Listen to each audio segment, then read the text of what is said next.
Assalomu alaykum hurmatli tomoshabin. Rasmiy xabarlar berib boradigan kanalimizga xush kelibsiz. Kanalda yangi bo'lsangiz obuna bo'lishni va bir dona like tugmachasini bosib qo'yishni unutmang. 2025-yil may oyida O'zbekiston aholisini qanday ob-havo kutmoqda? Bahor faslining oxirgi oyi may boshlanadi. Iqlim xususiyatlariga ko'ra, ko'p yillik davr uchun o'rtacha qiymatlar may oyi aprel oyiga nisbatan 4-6 darajaga iliqroq bo'ladi. Respublika hududining katta qismida kunduzgi o'rtacha harorat oyning birinchi yarmida 24-27 darajani, ikkinchi yarmida esa 28-31 darajani tashkil etadi. Deyarli har yili may oyida harorat 34-37 darajagacha bo'lgan yoz kabi issiq davrlar kuzatiladi. Meteorologik kuzatuvlarning barcha yillari uchun may oyining mutlaq maksimumi 38-41 darajani, shimolda, janubda va cho'l hududlarda ba'zi joylarda 43-45 darajani tashkil etadi. Qoraqalpog'iston Respublikasi, Xorazm, Buxoro viloyatlarida va Navoiy viloyatining cho'l hududlarida may oyidagi harorat rekordlari nisbatan yaqinda 2020 va 2021-yillarda yangilandi.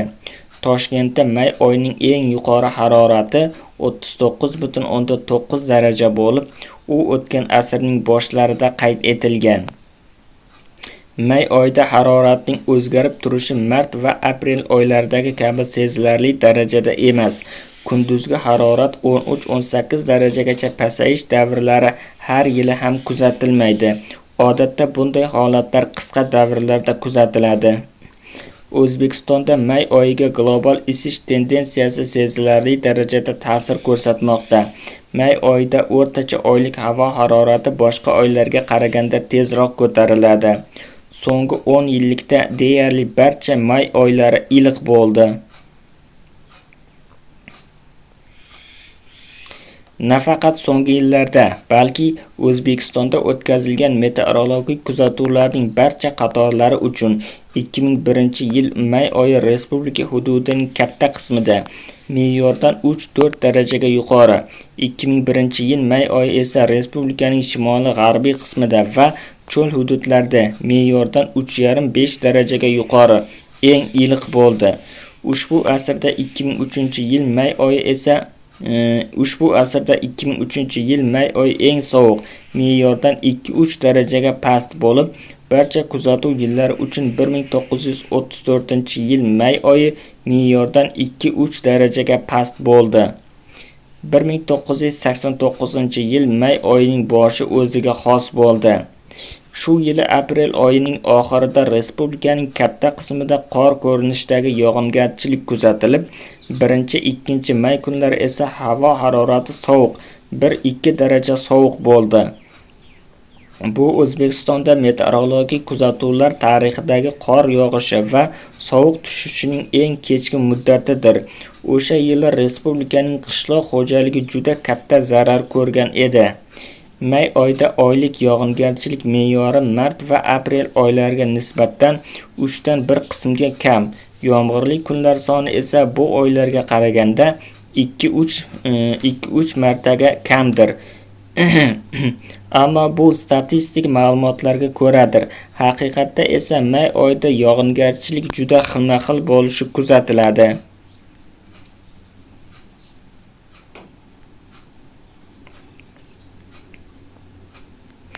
Masalan, Toshkentda 1998-yil may oyida 100 mm yog'ingarchilik, me'yor 41 mm kuzatilgan edi. 2002-yil may oyida esa 73 mm, me'yor 177%, namlik kamroq bo'lgan. Meteorologik kuzatuvlar tarixida oylik yog'ingarchilik miqdori me'yorning 20% dan ko'p bo'lmagan juda quruq yillar ham kuzatilgan. So'nggi yillarda 2019-yil may oyi me'yordan 2% va 2023-yil may oyi me'yordan 20% eng quruq bo'lishi qayd etilgan edi. May oyida yomg'ir yog'ishi ko'pincha qisqa muddatli bo'lib, deyarli har doim momaqaldiroq bilan birga kuzatiladi. O'zbekistonda may oyining yana bir o'ziga xos xususiyati yog'ingarchilik respublika hududi bo'yicha juda xilma-xil taqsimlanishidir. Masalan, Toshkentda 1998-yil may oyi rekord darajada eng nam bo'lgan, Buxoroda esa juda quruq bo'lgan. Oylik yog'ingarchilik miqdori atigi 1 mm, me'yordan 8%. O'rtacha har 2-3 yilda bir marta may oyida kuchli jala yomg'ir kuzatilib, bunda bir kecha kunduzda, aniqrog'i bir necha soatda oylik yog'ingarchilik me'yorining 50% va undan ko'prog'i yog'adi. Shunday qilib, Toshkentda bir kecha kunduzda maksimal yog'ingarchilik miqdori 50 mm ni, oylik me'yor 41 mm tashkil etadi. Bu holat ancha oldin 1895-yil 28-may kuni kuzatilgan edi. Oxirgi 30 yil ichida Toshkentda eng kuchli may oyi jala yomg'irlari 1994, 1999 va 2002-yillarda qayd etilgan. Bunda bir kecha kunduzlik yog'ingarchilik miqdori 30-35 mm ni tashkil etgan. Meteorologik kuzatuvlar yilnomalarida shunday yillar bo'lganki, bunda kuchli jala yomg'ir yog'ishi butun oy davomida deyarli yagona bo'lgan. Shunday qilib, 2014-yil may oyida Toshkentda bir oy davomida yog'ingarchilik miqdori 30 mm ni tashkil etgan. Bunda 29 mm 29-may kuniga to'g'ri kelgan. Toshkent viloyatining tog' oldi va tog'li hududlarida ayrim yillarda may oyida juda kuchli jala yomg'irlar yog'ishi, bir kecha kunduzda yog'ingarchilik miqdori 90-125 mm qayd etilgan edi. Tog' oldi va tog'li hududlarda kuchli jala yomg'irlar sel kabi dahshatli tabiiy hodisalarni shakllanishiga sabab bo'ladi. Sel, suv, toshqin hodisalari haqida tezkor ogohlantirishlar berish O'zgidrometning asosiy vazifalaridan biridir. Bunday ogohlantirishlardan to'g'ri foydalanish moddiy zararni kamaytirishga va inson qurbonlarining oldini olishga yordam beradi. Ushbu yilning may oyi qanday bo'lishi kutilmoqda? O'zbekiston hududi bo'yicha may oyi birinchi 10 kunligining katta qismida asosan juda iliq va quruq ob-havo bo'lishi kutilmoqda. Kunduz kunlari havo 1-2 mayda 28-30 darajagacha isiydi. 3-7 mayda 34-37 darajagacha ko'tariladi. 1-2 may kunlari Farg'ona vodiysi viloyatlarida ba'zi joylarda qisqa muddatli momaqaldiroqli yomg'ir yog'adi. Respublikaning tog' oldi va tog'li hududlarida yomg'ir yog'adi. Ba'zi joylarda kuchli bo'ladi. Momaqaldiroq kuzatilishi mumkin.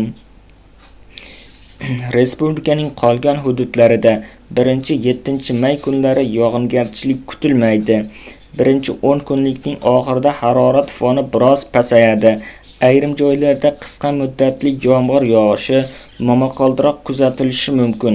Keyinchalik may oyining oxirigacha harorat kechalari 17-22 darajadan 10-15 darajagacha, kunduz kunlari 32-37 darajadan 25-30 darajagacha o'zgarib turadi.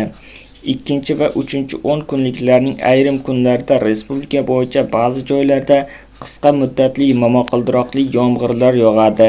Ba'zi joylarda jala xususiyatiga ega bo'lgan mahalliy yomg'irlar yog'adi.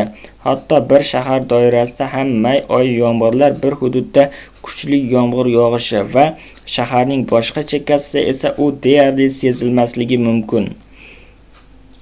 2025-yil may oyida o'rtacha oylik harorat iqlimiy me'yor atrofida, ba'zi joylarda undan 1-2 darajaga yuqori bo'lishi kutilmoqda. Videomiz yoqqan bo'lsa, like bosing, kanalimizga obuna bo'ling. Manba: O'zgidromet.